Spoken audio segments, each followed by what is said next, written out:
So today we will begin with new chapter in history, Socialism in Europe and the Russian Revolution. Now the last chapter that we did was French Revolution. Okay, you remember something about it? Okay. Now which ideals do we get from the French Revolution? We studied that we get certain ideals from French Revolution. What were those ideals? Ideals of? Yes? Come on, class 9. Which ideals do we get from the French Revolution? Ma'am, freedom, equality before law, and ma'am, fraternity. Alright. So, freedom means liberty, equality before law, and fraternity means the spirit of brotherhood and harmony among the people. So, these ideals we get from the French Revolution. Now, after the French Revolution, these ideas and ideals, they began to be circulated in the rest of Europe also. And after the French Revolution, the people for the first time they came to realize that there is a chance that you can change the way the society was made up. Because if you remember, before the 18th century, when we were doing French Revolution, the society was divided into 3 estates. Yes? 3 estates? What were the 3 estates? Yes, beta, first one? Okay, then nobles, and the third one? In the third estate, who all came in the third estate? Ma'am, peasants, farmers, and merchants. The businessmen, traders, professionals, alright. Then we had rungs in that also, and we had farmers and artisans also, and then we had landless laborers, poor farmers. So all that made up the third estate. So, and we also saw while we were doing French Revolution that the first 2 estates, they had privileges based on birth, because they were born in the first estate or the second estate, so they had so many privileges, whereas the people of the third estate, all the burden of taxes was on them, because only they were paying taxes. So their condition was obviously very bad.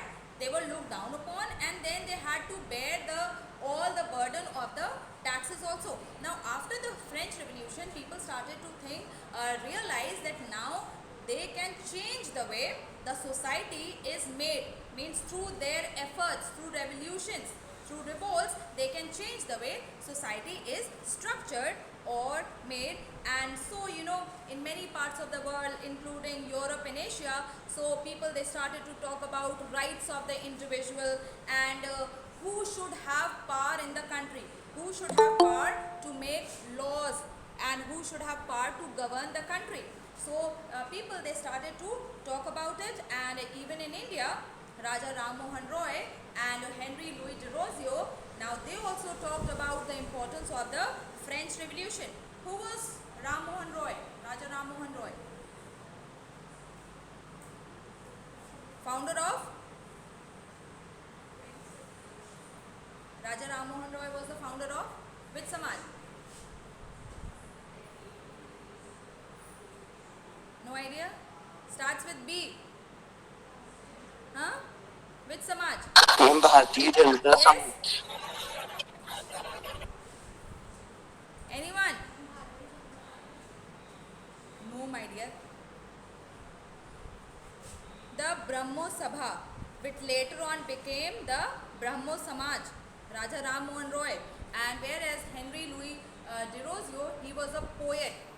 He was an Anglo-Indian poet, means English origin, but he lived in India, so he was an Anglo-Indian poet. And they also talked about the importance of the French Revolution. And so these ideas, they came to be debated and discussed not only in Europe, but also in other parts of the world, and also in colonies. These people, they started to think about changing the way the society was structured. But not everyone, they wanted a complete change. Now some realized that some changes is bound to happen, but they wanted it to be gradual, not a quick and total transformation. transformation. There were some people who wanted a total transformation in the way society was structured. But then there were some who said, okay, little bit change is okay, but that also very slowly, gradually, not a very quick change. So, some were conservative, some were liberals, and some were radicals. We will see what these terms means. Now, what separated them and what brought them together, now we will see. But we need to remember that these terms, conservatives, liberals and radicals, they do not mean the same thing in all contexts. Means whenever you use them, it does not mean the same. So in different contexts and at different points in history, some things might be changed even in their meaning or what they stood for. And so we will, in this chapter, we will look at some of the important political traditions of the 19th century and how they brought about a change in the way society was structured. Now, we just now talked about the liberals. So one of the groups who wanted to change the society, they were the liberals. Now, liberals stood for toleration of all religions. They wanted a society where all religions should be respected and tolerated.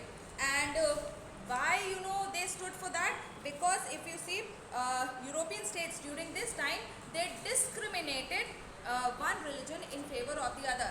Like if people belong to one particular religion, so they might be favored over the others, and that is why they stood for tolerating and respecting all religions equally. Now, liberals, they also were against the uncontrolled power of the kings. They wanted that even if kings were there, obviously they did not stand for that, but what they wanted, that the power should be under a constitution, under some rules and regulations. Means the one who is governing, he should not be an absolute ruler. Means he should not be in a position to do as what he likes or what he wishes, but he should work under certain rules and regulations. Like in our country, we have a constitution and the country runs and is governed according to the constitution. Okay, so that is what they also wanted, that there should be certain rules and regulations, and they also wanted that the citizens also should get certain rights, and each government should give certain rights to the individuals. Then what sort of a government they stood for? They stood for a representative government, a parliamentary form of government, just like what we have now in our country. We have a representative government. What is a representative government?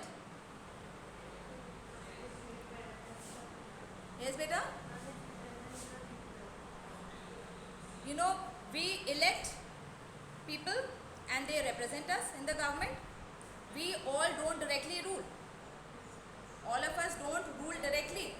What is democracy? It is rule of the people. But everyone cannot rule directly. Some rule indirectly and others rule directly. Who, like me, as a voter, I rule indirectly. But the ones who are elected and form the government, they rule directly. Okay, and so what they wanted representative form of government and elected parliamentary government, in which parliament will have all the power subject to laws. Means government should be under a constitution and an independent judiciary should be there. Judiciary independent from the executive, that is what they stood for. Because if judiciary is not independent of the executive or the legislature, then what will happen? Like for example, in our country, legislature, what do we have? Legislature, what is the work of legislature? What does legislature do? Yes? Come on, class. Legislature. Ma'am, Yes? it makes laws. They make laws. The legislative body, parliament is the highest lawmaking body of a country at the central level. So, work of legislature is to make laws. What does executive do? They implement the laws. And what is the work of the judiciary? Exactly. Alright? Judiciary. So the main work is to impart justice. and then to see that the laws are followed or not, punish the lawbreakers, safeguard the rights of the citizens. All that work the judiciary does. So what they wanted a free judiciary, alright, an independent judiciary, because if judiciary is not independent, then what will happen? The justice will not be fair. Like in our country, if judiciary is not free, then what will happen? The ruling party, the government, the legislative body, the MLAs, MPs, what will they do? Now if they are involved in a particular case, so they will try to bend the justice, make it in favor of them, because it is under their control, and that is why we need an independent judiciary, so that we can have free and fair justice. So they stood for independent judiciary. Now though they wanted parliamentary form of government under a constitution, but still they were not democrats. Now what does that mean? That they did not believe in universal adult franchise. What is universal adult franchise? Okay, right to vote for all adult population. That is why universal adult franchise. So right to vote for all adult population. They did not stand for that, and what they wanted, they thought that only people having property, only the propertied section of the society, they should vote. Like in French Revolution, yes, only the propertied section, they had the right to vote. Only under the Jacobins, for a short while, all men 21 years and above, they had the right to vote. Otherwise, only the propertied section, they had the right to vote. So they also felt that only propertied section should vote and women should not have the voting rights. Those were the liberals. Now one more group was radicals. Now what they wanted a government to be formed on the basis of universal adult franchise, on the basis of majority of country's population, means the whole country, all adult population should vote for the government. Then many of them also supported the women's suffragette movement. So many of them also supported, most of them wanted that all male population should vote, whether they own property or not. And some of them even supported women also, that they should also have voting rights. So some stood for that also. And unlike liberals, they opposed the privileges of the great landowners and wealthy factory owners. So they did not like the privileges which were given to the richer classes. They did not like that. And it was not that they did not wanted private property. They did not like that people should have property. But what they thought, that not only few people should have all the property in their hands. That is the case right now also. Few rich people having all the money and the wealth in their hands, and the rest of the population, they basically have nothing. So that is what they wanted. They also wanted that public property means people should be free to own property, but it is not that only a few people should have control over all the property. Now the conservatives were opposed to both the liberals and the radicals. And now conservatives, they want to respect the age-old established customs and traditions and institutions, and they thought that the ones that we are following for years, now obviously there is some good in that. So why change that? So we need to respect that. But later on, even conservatives, they opened their minds to change, and the conservatives, they don't like to change much. But later on, the conservatives also, they opened their mind and they thought that yes, some change was required, but they did not like a complete change. Some change and very slow change. That is what they stood for. Now, so all these different ideas, they clashed during the social and political unrest that came in Europe after the French Revolution. Now, whatever happened in France, the effects of that were felt throughout Europe. Now, when you go to class 10th, you will study that there was an Austrian chancellor, Duke Metternich. Now, he remarked that when France sneezes, the rest of Europe catches cold. So, what it means is that whatever happens in France, the effects of that are felt elsewhere in Europe also. The same thing happened with the French Revolution.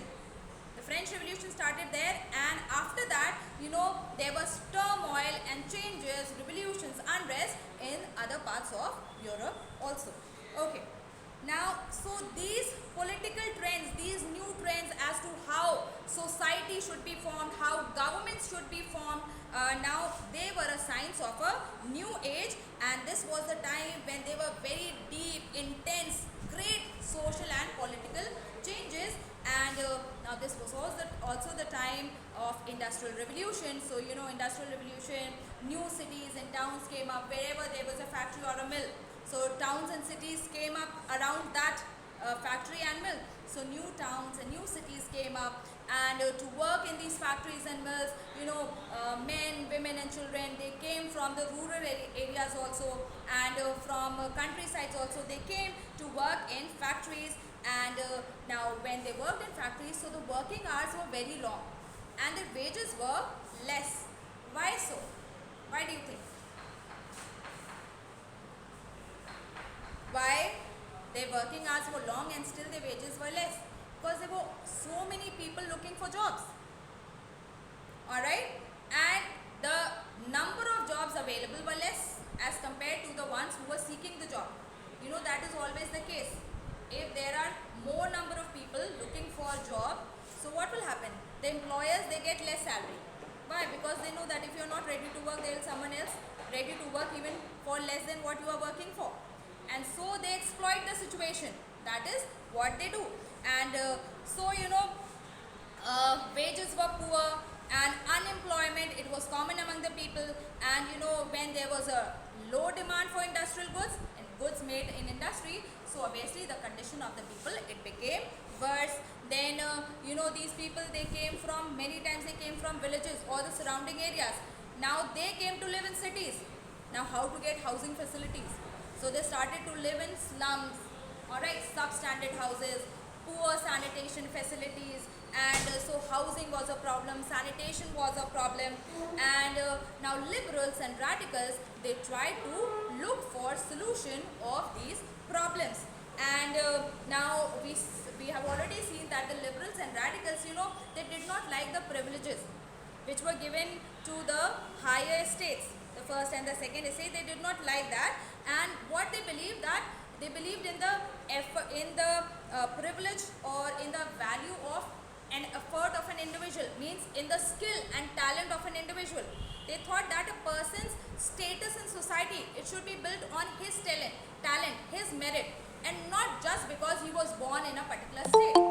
Alright, so that is what they believed in. And so many working men, women, those who wanted changes in the world, they gathered around these liberals and radical groups and parties in the early 19th century. So all those who wanted a change in society and in the way the government was ruling, so they came and gathered around those radicals and liberal groups and parties. Now some nationalists, liberals, and they also wanted to put an end to the type of governments also. Earlier, basically it was monarchical form of government, and each country was ruled by different dynasties at the same time. Like for example, if you take India also, so it was divided into northern kingdoms and southern kingdoms, that. And even in the north, at the same time, it was not the whole of north was under one ruler. Was it like that? No, at the same point of time, different rulers were ruling over different parts. So it was the same case in the rest of the world also, like same country, but ruled by different dynasties and different empires. So at this time, people, they wanted to unite their country and make their country nation states, where they will have sovereign control, means they can take decisions in their own country without the dominance of anyone else or without the interference of anyone else. And they'll be free to give certain rights to their citizens also. So at this time, many states, many countries in Europe, they started to fight for or revolt for, demand for nation states. Okay, and so here the citizens, they wanted equal rights. They wanted that all people in the society, they should have equal rights. That is what we call as equality before law. So people, they started to ask for equality before law and freedom. And so one person, Giuseppe Mazzini, who was an Italian nationalist, now he wanted to achieve this in Italy. Now Italy, it was made up of 7 princely states. It was divided into 7 states. Have you seen Italy? How big is that on the map of the world? Ever seen? It is very, very thin line, very small, and that itself was divided into 7 parts, and different parts were ruled by different kings. So Mazzini, he wanted to the unification of Italy. He wanted Italy to unite under one ruler and be one single country. Alright, and so at that time this happened with the case of Germany also and Great Britain also, which were not nation states. Like Germany, it was a confederacy of 39 states, and later on when it was unified, then it became one single country.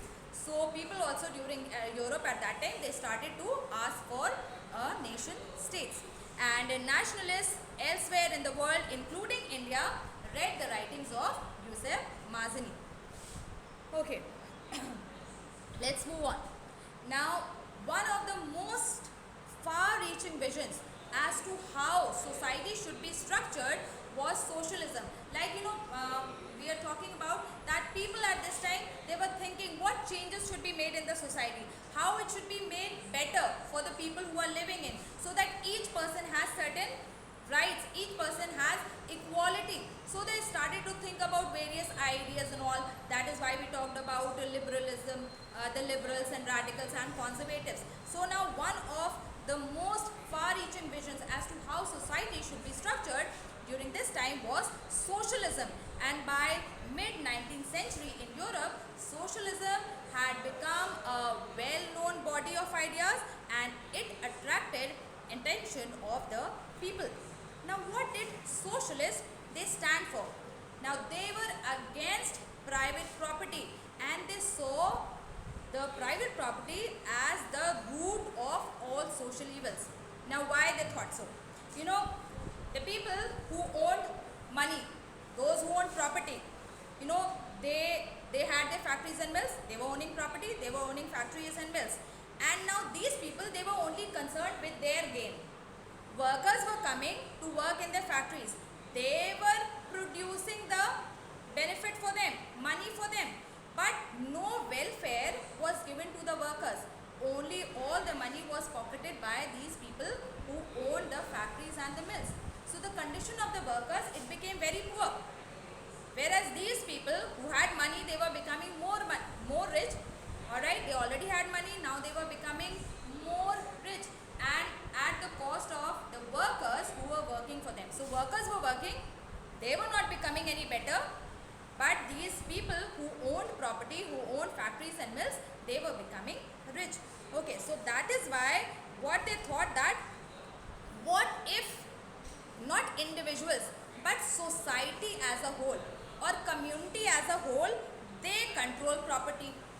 Like I alone don't own any property, but like a group of people together, they own property, and then whatever profit you make, it should be distributed among all the people who are a part of that community. Now that way what will happen? One person will not pocket all the profit, and it will be divided among the workers, so their condition will obviously become better. So that is what socialists wanted. So socialists, they wanted this change, and they worked to achieve their goal.